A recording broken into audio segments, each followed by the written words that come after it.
My name is Andrew Bustamante, and this is Everyday Espionage.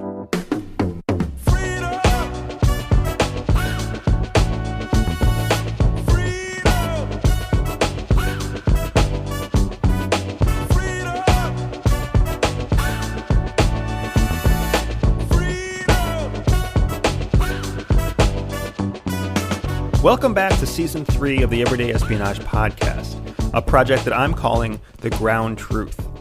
Ground Truth is a project about letting real covert operators, friends that I've made in my intelligence journey, tell you how espionage has benefited them in their everyday life. When I left you last, we were in a bare-bones cement room on the outskirts of civilization with my friend, who I codenamed EDJACKAL.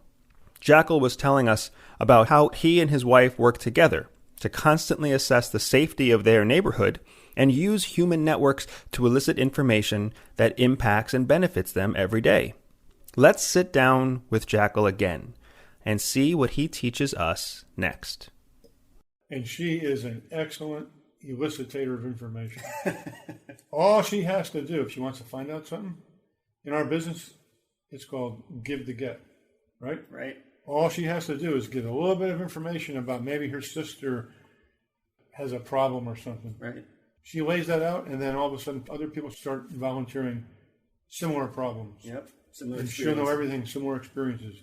Establishing common ground. My wife is really good about listening very carefully to what people say. Yeah. And if there's a new lady in the neighborhood, we want to know what's their background. Yeah. My wife will establish some sort of common ground, whether it's gardening or flower cutting or whatever. And next thing you know, she's built rapport, right? And she knows everything about her. Of course, that lady knows nothing about us. Exactly. We know everything about her. That's the way intelligence is. Talk to me about that. That is such a powerful lesson that these folks heard me talk about in previous seasons, right? Really? Okay. The disproportionate advantage. The disproportionate advantage that comes when you listen instead of talk. The interesting thing about intelligence skills in the training that we've had, you transfer those skills into civilian life, into the corporate boardroom, you have a huge advantage over people. Because using these techniques enable you to gather information or intelligence. Yeah. That's power. That's real power. Yeah. Is the power, do you think, the intelligence itself, or is the power what you do with the intelligence? Well, the power is actually having that intelligence, because what you do with it, you have control over. Exactly. That's power. Yeah. That's the definition of power. Yeah. So now you can leverage what you've learned. Now you can use that information to build influence, to direct decisions, to persuade people to see things a different way, to see things your way, or even just to challenge the way that they have always seen things. It's a classic genie out of the bottle, because if you're not careful, you can use it for very dastardly reasons. Like you can nefarious reasons. You can manipulate your boss, manipulate people. This is how people get to the top of corporations. People that don't even know they have these skills, because some of these skills are natural. I tell my children, you not only have to be a very competent person, but to get to the top in a corporation, you have to be very political. Yeah. Political skills are very different than job functional skills. Yeah. You have to know how to navigate. Intelligence is really about those soft skills. Yeah. Soft skills are huge now. Like an ability to be cunning, an ability to be clever. Maneuver. Yeah. You get information about your opponent. If you think about it, if you're in a corporate environment, the guy that has the same job as you, he's your opponent. Yeah. Because, there's only one senior vice president. If there's 3 vice presidents, only one of these is getting that job. And if you know what you're doing, you gather information on that guy, you could obtain leverage. You could start to direct his behavior in a nefarious way. I mean, you can get into some dark corners with this stuff. So the deep relationships that you used to build, did you only build them with people that you liked? Absolutely not, no. I mean, in the intelligence business, you have objectives that are driven by policymakers. So you have to have the kind of personality to survive and thrive in what I did. That is essentially very cold-hearted, very cunning, and you recruit people, you influence, manipulate people that are good, bad, and ugly. Yeah. And it's all... You can't have any feelings. It's all for an objective. Absolutely. It's for a very important national security objective. And we as professionals have to separate our emotional connections from our logic and reasoning connections. That also gets down a dark alley, you know, because if you start separating emotions from reasoning, you'll accomplish your objective, but there'll be some emotional carnage. There's a turning on both point sides where you start to realize how unhealthy the decisions you are making, how unhealthy they are making you. We have a saying in our business, wherever you travel, you have to take yourself with you. So you could come back from an operation where you've inflicted severe violence, and you're on vacation. You could be in, you know, Florence, Italy. You could be in Paris, France. But you can't escape your psyche. You have to live with this stuff. You have to compartmentalize it. Compartmentalize it, and I mean, we're human beings. Yeah. And you achieve sort of a duality. So you have to separate these two people now. You have the person that's an alias doing all this crazy stuff, and then you have the other person, your civilian side, who has to come home and mow the lawn. You know? I like this transition. I want to follow you through it because your alias operations in particular have been some of the most interesting that I've really ever encountered.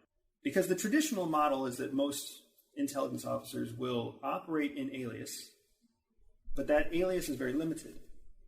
When you have folks who operate in deep cover, they have extended periods of time in multiple types of alias. So what you're comfortable about saying, and if you overstep, I'll just edit it out, but talk to us about your experience and talk to us about what darkness you encountered. Yeah, you know, most of my missions were extended periods of time. So I would go into what we call denied areas. Areas that if you were caught committing espionage, a bullet in the back of the head would be a welcome thing. Because the torture, the imprisonment would be so horrible that I would never wish that upon anybody. So the stakes are really high. In order to survive and thrive in an environment like that, you not only have to have a good cover company, you have to have the skills. So you have to actually become this person that you're supposed to be. 100%. Emotionally, spiritually, intellectually. You can't walk in with two hats on. You can't walk in with two hats. You have to be this person. It's like a movie. You have to be Daniel Day-Lewis. You know how he dives into a role? Oh, yeah. Christian Bale's another one. You know? Anthony Hopkins. These are all people who use what's called method acting. Paul Newman was a great method actor. These people would like jump into these roles and they would become this person. I had to do the same thing. What's different between that and what I did is that you combine that duality with immense stress and pressure. Yeah. That exacerbates this duality. So I would come home after 6 months and I'd show up at the airport. I would look different. I would act differently. My kids wouldn't even know who I was. Yeah. You know what I mean? I'd have to kind of reacquaint myself with the family. And it caused a lot of problems because I was agitated. There was no more adrenaline. We try and take vacations right after I came back, which is a big mistake. There has to be a cooling off period. And, you know, before we really adapted to this, for instance, the next morning I'd wake up and I was no longer this James Bond character. I was being forced to, not forced, but my wife would announce, hey, the back lawn needs mowing.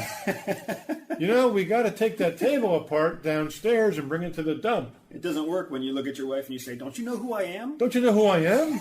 I'm such and such. Come on.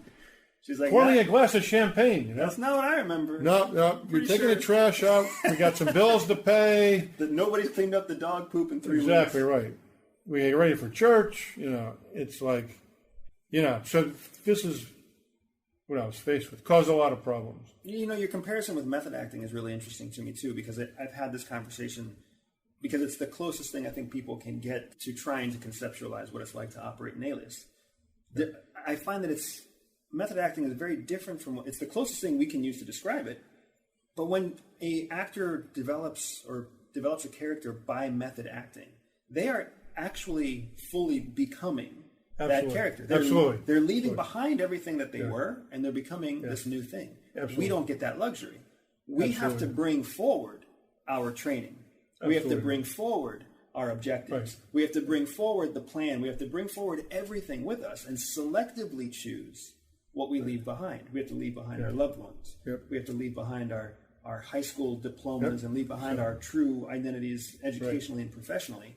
So we have to selectively choose and compartment this information so that when we're in the field, when you're drinking champagne, when you're living it up wherever you're living it up, or whenever you have a 6-inch beard and you're playing tribesman in rural, you name it, stand, right? You have to be that person, but remember that you have a purpose, a very specific objective that you're trying to achieve. Right. I was on a movie set one time. I was hired as a very anonymous consultant in a movie that will remain unnamed and in place unnamed. And I met a couple of the actors, very famous people. They weren't having the same conversation about method acting and working in Alias, and they were very curious. I told them a little bit about what I did, but the actor at one point, I'll never forget this, he said, and we were comparing all the similarities, and he said, there's one difference. I said, what's that? And he says, we have a script, and you don't. And I said, important difference. I never thought about that. And if I make a mistake in the script, it's not cut. It's going to cut your head off, dude. Yeah, right. Big difference. And he kind of laughed. He said, I have a real appreciation for a dude like you. And the funny thing was I walked away thinking, this is just a dude playing a role. And I think by the time I left, the guy really wanted to be, he actually wanted to be me. He told me, he says, everything I have, all the pomp and circumstance, the money, the status, the power, he says, man, he says, I would give anything to do what you did. It's funny, I get it's amazing. I get people who say that to me too, right? Really? And it's an awkward feeling. I'm sure it's awkward for you too. Because you don't feel special. Exactly. Right? You're like, this was my calling. Exactly. Just like acting is your calling. Exactly. Right? And would I love to spend a day in Daniel Day-Lewis's shoes?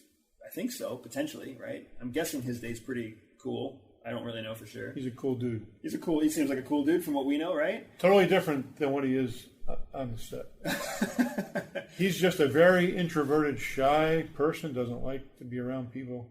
But I don't know, when others say that to me, I don't think they're thinking about what it really is like. Right? What it's actually like to kiss your wife on the cheek and say, I can't tell you where I'm going. I can't tell you how long I'll be gone. I can't even tell you that the mission that I'm on right now is one that I agree with. Right, exactly. Because we take orders. Yeah. It boils down to that. That's something Hollywood doesn't really show. Yeah. You have a piece of paper signed by the President of the United States saying, I authorize you to do this. And you do it. So this is also interesting to me, and I want to hit on this because we have an option. We have an option of seeing what's on that piece of paper and saying, this is not the mission for me. And then that mission slides down the table, right, to somebody else. And then whoever says no to the mission pays whatever consequences there are to saying no, right? And sometimes those consequences are steep, and sometimes people are connected enough that it doesn't matter.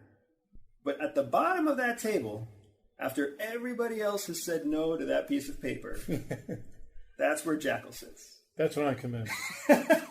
That's when I come in. Because we could talk about this too. I had a rough upbringing. I had a father that always told me I was no good. I was a star athlete, a college scholarship athlete at the highest level, at Division I level. Never came to a game, told me I was just no good. So I developed sort of this hard edge to me where I was always proving myself. So what I was known for, and the agency is very clever. They're very smart people. They're super smart people. They figured out what my vulnerability was. And my vulnerability was, and still is, hey, Jackal, nobody can do this. There is nobody that can do this. And you know what? Nobody wants to do this.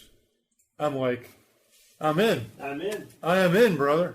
I'm in. We need somebody who specializes in the impossible. I'll do that, man. You're exactly right. I think I told you that. Yeah.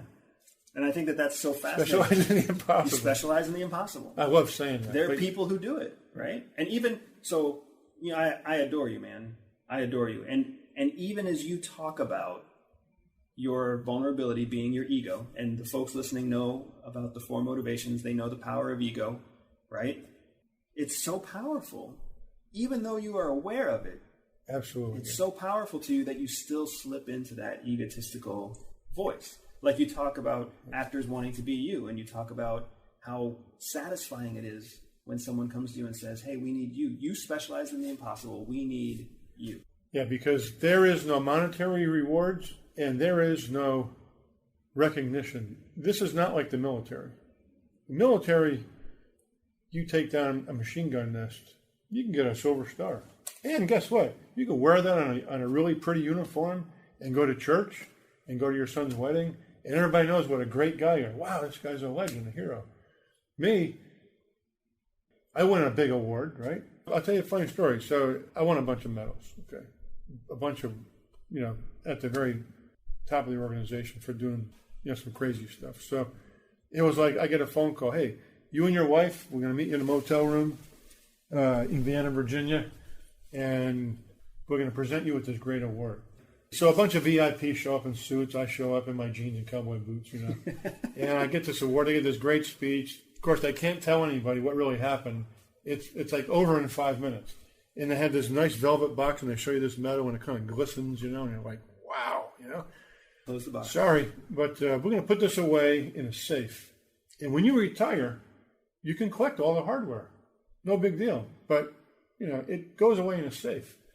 So many years later, a few years ago, show up at headquarters, and for somebody's retirement party, and this was always in the back of my mind. And the guy was a very senior guy. He says, "Oh yeah," he says, "I'll take you down to the office where they keep all this stuff." I'm walking down there thinking, "Boy, this is going to be one big haul." I can finally bring this home. I'll display it in my study. I've got kind of a bunker in the basement. It's on a lock and key steel door. I'm putting this stuff up. This is going to be freaking great.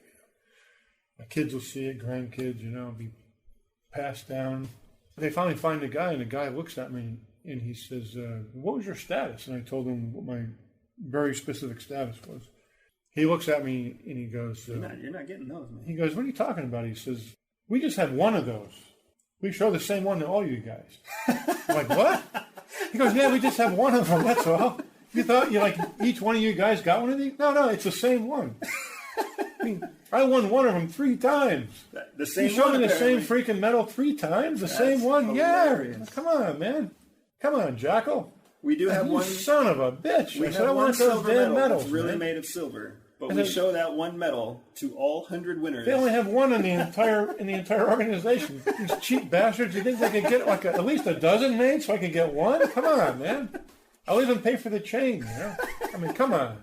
So you were talking about true story, man. I completely believe it, and it doesn't surprise me one. I walked out of there iota. I was depressed for a week. So you mentioned ego being a vulnerability. So I want you to wear the teacher hat for a second, right? Sure. And teach us what the difference is between a vulnerability and what a motivation is, and how that applies to espionage. Motivation is the wine. The vulnerabilities, that's the cocaine. Huge difference. Example, motivation. The guy needs money, right? Everybody needs money. Hey, I'll pay you $2,000 a month to provide me with an underground rat line network. You organize the trucks. The only problem with that is that the Russians come along, or the Iranians, or the Chinese, they'll pay him $3,000 a month. That's a motivation, Guy can be motivated by one of the weakest motivations, patriotism. I want to do something for my country. That's all bullshit. Okay? Vulnerabilities is what you have to get, because if you could identify a vulnerability, you have that person forever, because that's a qualitative motivation is really what it is. Think of motivations as quantitative, vulnerabilities are qualitative. A good example of a vulnerability. I just gave you one. Me, right? What's my vulnerability? Your ego. Ego and a lack of self-esteem.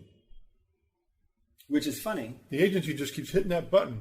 And it's interesting that nobody could do that. You put ego and a lack of self-esteem in the same same bucket, right? Yeah. And I think that that's so interesting because people don't understand. They think that ego is a sense of self-righteousness or like a haughty confidence. Ego is anything that has to do with the way that the person sees themselves. Exactly.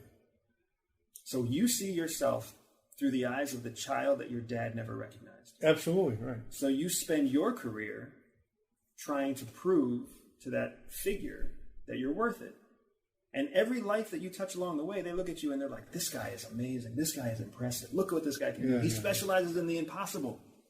Meanwhile, you're sitting across the table from that same person thinking to yourself, I'm still not worth it. Exactly. I got to do something else. What else I got to do? Keep raising the bar.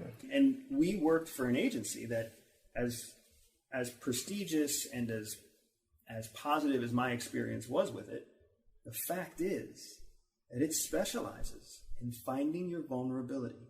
And it specializes in teaching you and me how to find vulnerabilities in others that will, at the end of the day, give us the objective advantage of stealing secret information. Right. And to be really successful at this, and of course, I always wanted to be the best of the best, you have to do this all the time. You cannot turn this off, which creates other psychological damage in psychological stress and issues, because you got to be doing this 24/7.